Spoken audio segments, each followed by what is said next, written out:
नमस्कार, TV 9 digital में आपका स्वागत है और मैं हूं कार्तिकेय शर्मा।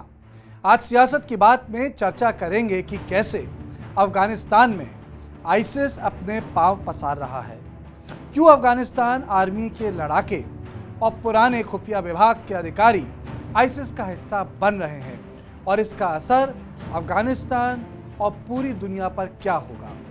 खबरों के अनुसार आईसिस में घनी और करजई सरकार के दौरान रहे सैनिक और खुफिया विभाग के अधिकारी आईसिस का हिस्सा बन रहे हैं। यही लोग आईसिस को अब युद्ध और इंटेलिजेंस से जुड़े नए तरीके सिखा रहे हैं, जिसका इस्तेमाल तालिबान के खिलाफ किया जा रहा है।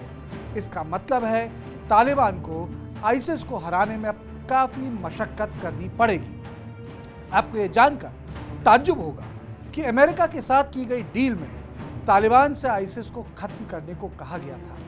यही कारण था कि तालिबान ने काबुल के कब्जे के दौरान आईसिस के बंदियों को मौत के घाट उतार दिया था और अपने कैदियों को रिहा किया था। लेकिन अफगानिस्तान पर कब्जा करने के बाद तालिबान ने चुन चुनकर पुराने फौजियों और खुफिया विभाग के अधिकारियों को मौत के घाट उतारना शुरू कर दिया। इसी के चलते ये अधिकारी आईसिस की शरण ले रहे हैं। आईसिस अफगानिस्तान में अकेला संगठन है जो तालिबान के खिलाफ है। वहां पनाह ले रहे अफसरों का मानना है कि अगर ऐसा नहीं किया गया तो तालिबान उनको चुन चुन कर मार देगा।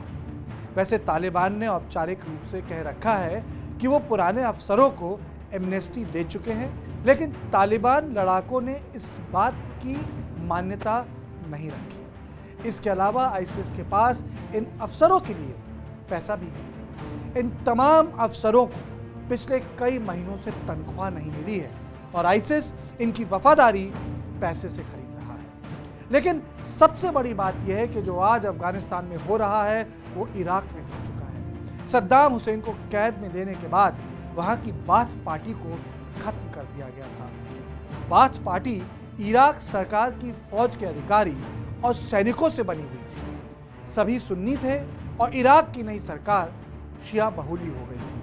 नतीजा यह हुआ कि अधिकतर अफसर यानी मिलिट्री ट्रेंड ऑफिसर आईसिस का हिस्सा हो गए।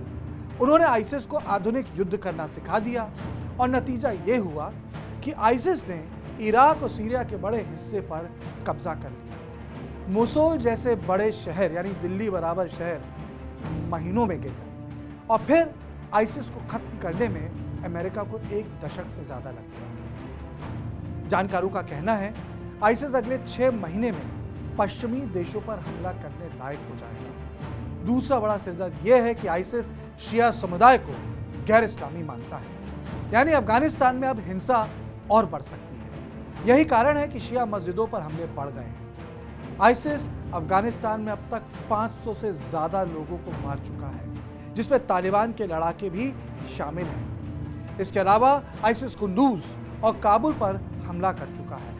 जानकार ये कह रहे हैं कि खस्ता आर्थिक हालात के कारण भी आईसिस को बहुत फायदा हुआ है, लेकिन तालिबान का कहना है कि उसे आईसिस को हराने के लिए दुनिया की जरूरत नहीं है।